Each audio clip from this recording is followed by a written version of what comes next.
daawade waxaad ila suuraysataa adigoo helay shaqo lagugu siinayo $10,000 bishii si aad u qabato keliya hawl aad u fudud balse lagaa qariyey waxa ay tahay oo xitaa ay suuragal tahay in canug 13 jir ah si fudud uu u qabto balse hal goor si lama filaan ah wixii ku bilowday shaqo aad u fudud oo aad dakhli badan ka samaynaysay ay isugu beddesho riyadii iyo argagaxii ugu xumaa abid ee noloshaada oo dhan bohol madow dhex geliyey middan waa xaaladda uu dhexda ka istaagay wiilkan dhalinyarta ah ee aan maanta sheekadiisa idinla wadaagi doono kadib markii uu internetka ka aqbalay shaqo sir badan ay ku duugneed balse lahayd dakhli aad u fiican ugu dambayn si uu ku ogaan doono in su'aalaha qaarkood ay ku habboon yihiin iska indhatiridda maadaama jawaabahood ay aad uga khatar badan yihiin inta ay nafteena diyaarka u tahay daawadayaasheeda qiimaha badan ku soo dhowaada taxanaha la magacabaxay isha aan hordin oo uu idin tabinayo anigoo ah saaxiibkiin maxamed xuseen maxamed haybe waxay ahayd 3 sano ka hor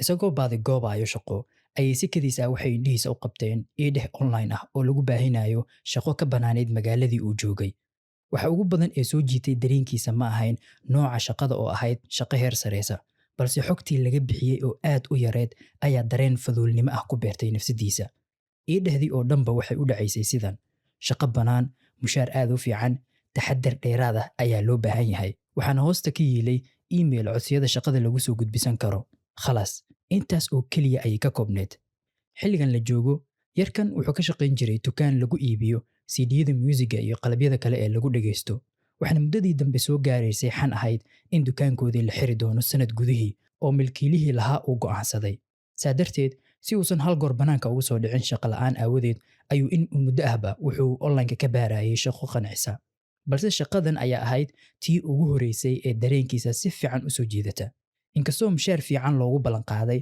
haddana wax ugu badan ee soo jiitay waxay ahayd qaabka qariibka ah ee loo qoray idhehdan iyadoo wixii la qaban lahaa aanba gebi ahaanba lagu xusin saa darteed wuxuu markiiba diray emailkii uu shaqada ku dalbanayay nasiib wanaag maba qaadan waqti badan in loo soo jawaabo keliya saacad iyo bar kadib markii uu diray emailkii waxaa soo gaaray fariin u sheegaysa in uu iska soo xaadiriyo dhisme xafiisi ah oo ku yaalay xaafadaha ugu heerka sareeya ee magaalada waqti gaar ahna loo cayimay si waraysi yar looga qaado asaga ahaantiina loo baaro in uu ku habboon yahay shaqada waa sidii ay hadalka u dhigeen ugu dambaynna markii la gaaray waqtigii loo qabtay wuxuu si toos ah u abbaaray xafiiskii dhismihiisa loo tilmaamay xogaa dhowr daqiiq ah markii uu fadhiyey qaybtii soo dhoweynta inta ay u imaadeen ayaa laga dalbaday in uu soo raaco xafiis yaroo bannaanna horey loogu tilmaamay in uu la soo aado waxaana gacanta laga saaray dhowr waraaqo oo ka koobnaa su'aalo kuweeshaneer ah iyo foomkii xog waraysiga si uu u buubuuxiyo markii uu ka dhammaaday buuxintii foomka inta ay waraaqihii ka qaateen ayay waxay ku dhaheen innaga ayaa dib kula soo xiriiri doona khalaas ma jirin sheeko dheer ama waraysi kale sidii ayuuna isaga soo baxay mar ay ka soo wareegatay muddo bil ah oo isaga laftirkiisba uu iska ilaabay wixii maalinkaas dhacay iyo shaqadii uu dalbaday waxaa hal goor soo dhacay telefoonkiisa haddii uuba qabtay waxaa loo sheegay in ay yihiin qoladii uu shaqada ka dalbaday iyo in uu u gudbay marxaladii labaad ee shaqaaliysiinta waxaa mar kale la siiyey adrees cusub iyo waqti hor leh sida caadada ahaydna lagu wargeliyey in uu iska soo xaadiriyo adreeskaasi markii uu tagay goobtii cusbeed ee lagu belamiyey oo kalkan ahayd dhisme ka duwan midkii hore kuna yaala meel 30 ilaa 35 kilomitir u jirta xafiiskii hore waxaa markiiba soo dhaweeyey nin isku sheegay inuu yahay Mr. Joseph Jackson kadib soo dhaweyn yar waxaa loo kaxeeyey qol weyn oo ay dhexda ka yaaliin miis iyo kursi miiska dushiisa waxaa saarnaa 2 shaashad oo aad u waaweyn oo dhinaca ay ka yaalaan keyboard iyo mouse geeska kalena uu miiska kaga dhagan yahay 2 badhan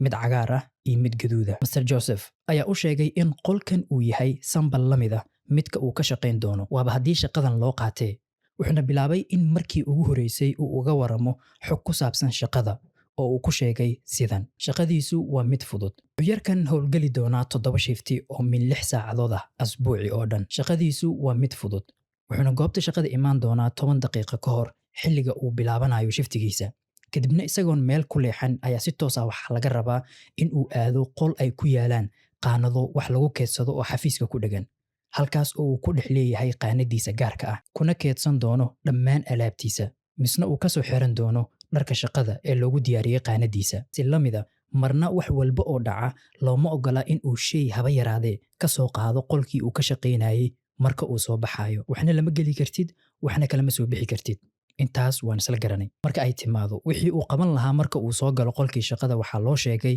in labada shaashad midda dhanka bidix jirta ay si joogto ah usoo bandhigi doonto ama ay ka daarnaan doonto camera live ah oo si toos ah u duubaysa meel ka fog shaqada. Hawsha laga rabana ay tahay mid fudud, keliya in uu si joogto ah u daawado muuqaalka kaamiradaas. Marka saacad kastaba ay dhammaato, wuxuu ku jeesanayaa dhanka shaashadda labaad ee dhankiisa midigta taala, oo laga rabo in uu ku diiwaan geliyo xog yar oo ku saabsan wax walba oo xiise leh oo dhacay intii uu kaamiradaas daawanayay halkaas saac, ama in uu xusuus qor ka sameeyo shaqada ku saabsan. Wax warqad ama qalin ah looma ogola. Wax shaqada ku saabsan ama uu arkay intii uu halkaas ku sugnaa. Marka la joogo labadii badhan ee gaduudka iyo cagaarka ahaa, badhanka gaduudka ah ama casaanka waxaa loo ogolaa keliya in uu adeegsado haddii uu wajaho xaalad emergency ah. Middan oo ka dhignayd in xaalad khatar ah uu ka dhex arko kaamirada ama isla goobta shaqada uu joogo oo uu u baahdo caawimaad bannaanka ah. Badhanka cagaarka ahse waxaa loo sheegay in uu taabto haddii uu kaamirada ka dhex arko wax walba oo u qalma in la diiwaan geliyo ama u muuqda in ay yihiin wax muhiim ah, si malaha dadka kale ay ula ogaadaan in wax muhiim ah uu arkay oo kale.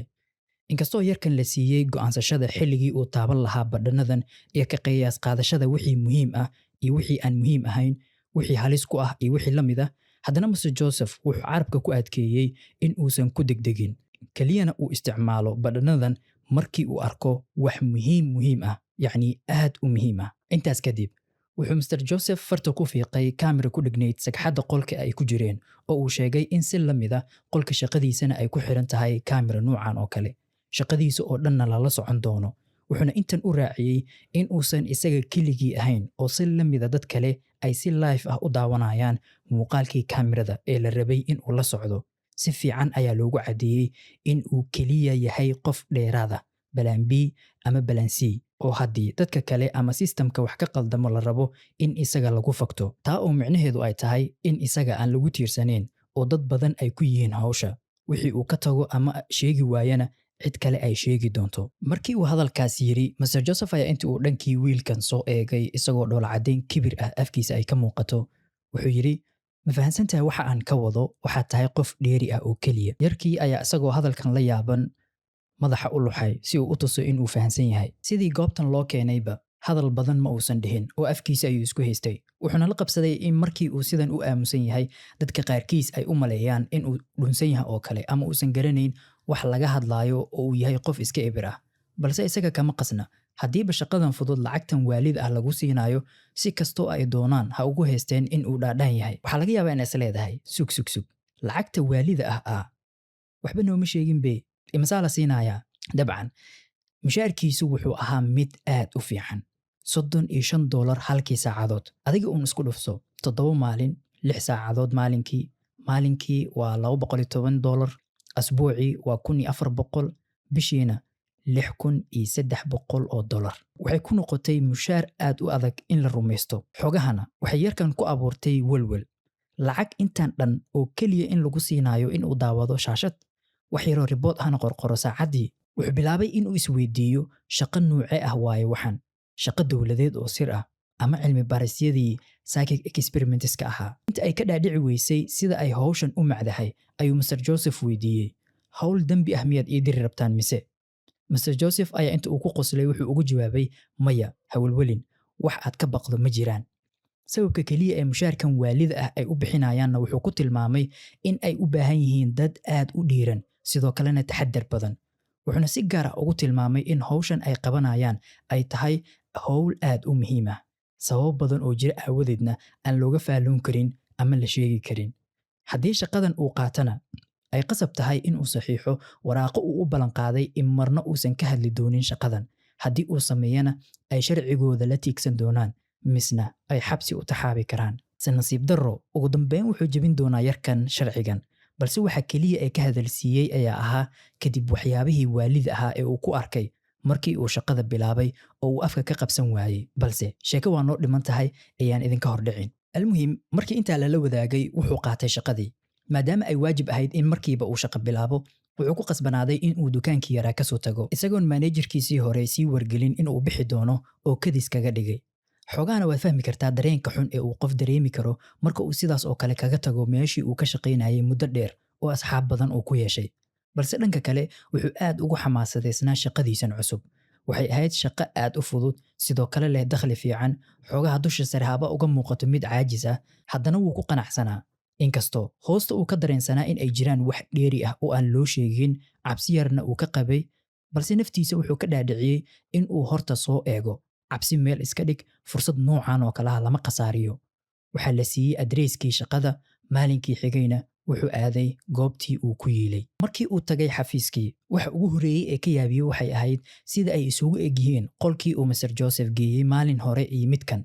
Wax weliba oo ku saabsan marka laga reebo wax yaryar. Qolkan waxaa banaankiisa ku yaalay qaanadii loo sheegay in uu alaabtiisa ku keydsanayo. Sidoo kale waxaa qolka dhex yaalay biyo qaboojiye yar. Albaab yar oo suuli ahna dhinac kale ayuu kaga yaalay. Inta kale waxay ahaayeen kuwo isku mid ah. Maadaama aan loo ogolayn in uu shay uu la soo galo ama uu kala soo baxo qolkana, waxaa qasab ahayd in uu wax waliba hore u soo dhammaysto, haddii ay cunto ahaa lahayd iyo wax kasta oo u baahan karo. Marka la imaado miiskii shaqada, shaashadda midigta jirta waxay iska ahayd shaashad caadi ah, leh meel xog lagu diiwaangeliyo, balse aan internet ku xirnayn ama wax kaloo la isku mashquuliyo aysan ku jirin. Shaashadii kale ee bidixda jirtayna waxaa markaas ka daarnaa muuqaal kaamira oo si live ah u duubaysa qol weyn. Qol si marka aad u eegto u eg qol jiif, balse alaab kale ay yaalaan. Fadhi yar, TV, kuraas, miisas dhowr ah oo si fiican u kala durugsan. Firaaqana ay u dhaxayso oo aan qolkoo dhan isku cabursaneen. Sida muuqatana, kaamiradu waxay ku dhegnayd qolka geeskiisa shishe, maadaama si waadax ah loo arki karay dhammaan qolka ilaa dhankiisa dambe, shucaac yarba ha iska ahaatee. Balse eegmadan ugu horeysa ee uu kaamirada eegay, dareenkiisa oo dhan waxaa qabsaday hal shay. Qof dumar ah, da ahaan gabar dhalinyar ah oo aan sidaa uga weynayn isaga, balse aad u qurxoon oo markaasi dhinac u jiiftay fadhigii yaraa oo qolka dhankiisa shishe yaalay. Misna u muuqatay in ay hurdo. In muddo ah markii uu isha ku hayay gabadhii, misna uu xoogaha laftirkiisii yara jaxanjaxay sida uu gabadhan hurda u fiirinayo, ayay maskaxdiisa bilowday in ay isweydiiso su'aalo uusan jawaabba u haynin. Yaa waayo qofkan? Maxaase gabadhan gurigeeda joogta kaamira loogala socdaa? Iyo kuwa lamid ah. Wuxuuna bilaabay in uu si tartiiba u fekero. Kursigiisii ayuu soo jiitay oo salka dhigtay, si aan laga dareemeynin ayuuna shaqadiisii u bilowday. Wiilkan muddo dheer kuma qaadanba in uu 1 iyo 2 isku dhufsado. Sida muuqatay, gabadhan qolka jiifta meeshan maba ahayn gurigeeda. Wuxuuna dareemay in si la mid ah aysan rabitaankeeda ku joogin. Dabcan ma arag wax dhib ah oo loo geysanayo, balse marna qolka kama baxayn marka laga reebo xilliga ay galayso albaab yar oo qolka dhinac kaga furnaa oo u muuqatay in uu yahay suuligii, midaas oo aysan kaamiradu ku xirnayn oo uusan ka dhex arki karin. Marmarna dhowr jeer asbuucii ugu horeeyey ee shaqada waxaa gabadhan u soo geli jiray rag iyo dumar wata labis aad isugu aadan, suud madow ah, maaskiyo iyo ookiyaalo. Qof kastana uu is-shabaho wax ay wataan oo gabadhan qolka kala bixi jiray. Dabcan marka ay bixinayaan mararka qaarkii way iska diidi jirtay, balse ugu dambeyn si tartiib ah ayay u raaci jirtay iyadoo madaxeeda hoos uu u laalaado. Muddo marka ay la maqnaadaan kadib ay dib ugu soo celin jireen qolkeeda. Inkastoo inta badan isla shiftigii asagoo ku jira ay soo celin jireen, haddana mararka qaar iyagoo gabadhii la maqan ayuu shiftigiisa u dhammaan jiray wiilkan, misna uu sidaas uga tegi jiray shaqada. Waxayna ahayd xiliyadan uu shaqada ka soo baxayo ayadoo lala maqan yahay xiliyada ugu xun ee uu wajaho. Walwal badan iyo qalad badan ayay naftiisa dareemi jirtay, maadaama uusan ogeyn waxa ku dhacay ama lagu sameynayo gabadhaasi. Ilaa maalinkii dambe uu ku soo noqdo shaqadii, gabadhii oo qolkeeda dhex joogta oo iska hurdaysa ama TV daawanaysa, ama sida caadada ahaydba ku mashquulsan farshaxan sawireed oo inta badan ay sameyn jirtay, misna uu xaaladiisu ku soo noqdo si caadi ah. In muddo ah markii uu shaqadiisii joogay, inkastoo raggii iyo dumarkii gabadhan la baxayay aysan jirdil iyo awood xad dhaaf ah u adeegsanayn, haddana wuxuu dareemay yarkan in ay wax qaldan yihiin. Cabsidiina maalinba maalinka kasii dambeysa way kusii siyaadaysay. Shaqadan muu isaga tagaa mise badhankii gaduudka ah ayuu taabtaa si uu u weydiiyo wax jiro iyo wax kale, balse waa kii Mr. Joseph uu u sheegay in uusan afkiisa la gelin howl aan loo dirsan, misna ay tahay sharci iyo qayb ka mid ah taxadarka looga baahan yahay shaqadan. Afkaaga hala gelin meel aan lagugu dirsan.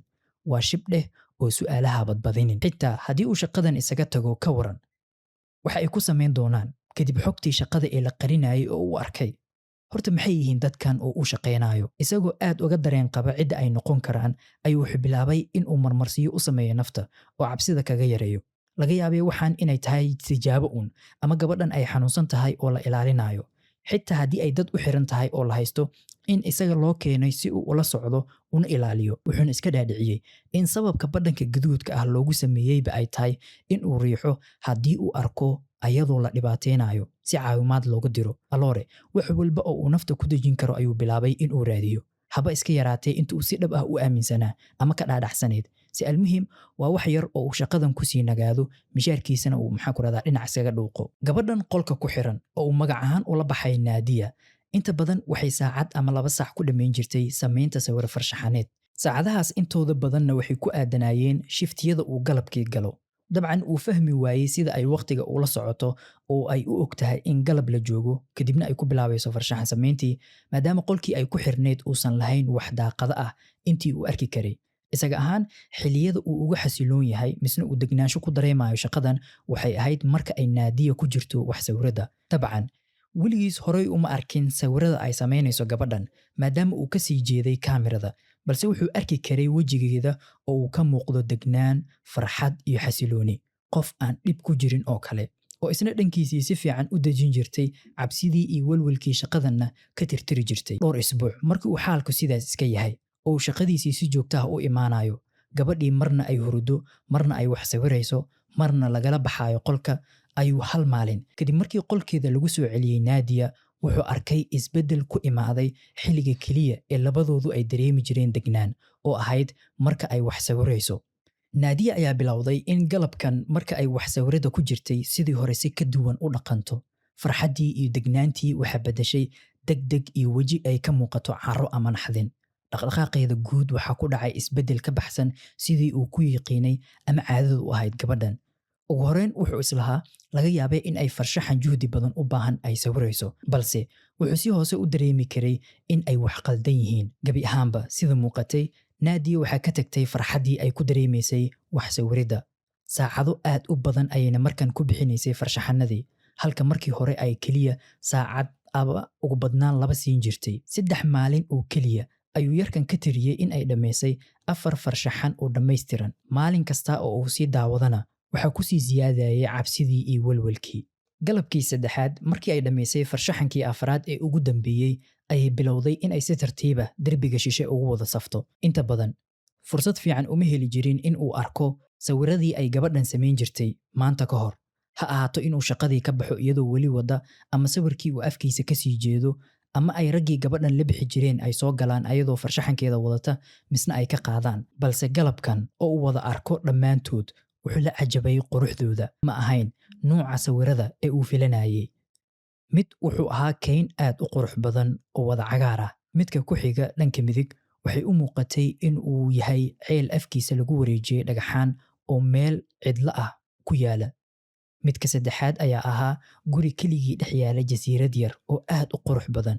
Iyo midka ugu dambeeya oo ay ka samaysay masraxa tiyaatarka filmiyada laga daawado. Qaabka kalarada iyo leemanka la isugu dheehay waxay ahayd hab aan caadi ahayn oo qurux miiran ah, xirfad badanna ay ka muuqato. Balse in muddo ah markii uu mid ka mida sawiradii uu aadka uga helay si fiican u daawanayo, leemankii iyo detail kastana ish la raacayo, wuxuu arkay in aysan ahayn leeman iska caadi ah.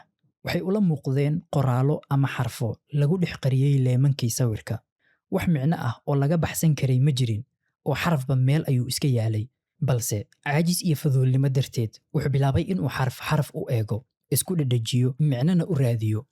Waxaa hal goor isugu aaday. Ugu dambaynna sidii uu erayadii marba dhinac isugu aadinayay ayaa hal goor waxaa isugu aaday wax u muuqan erayo la fahmi karo. Please help me Nathan. Intii uu gadaal uga booday shaashadii ayuu afka kala taagay, gacmahan saartay dhabanada.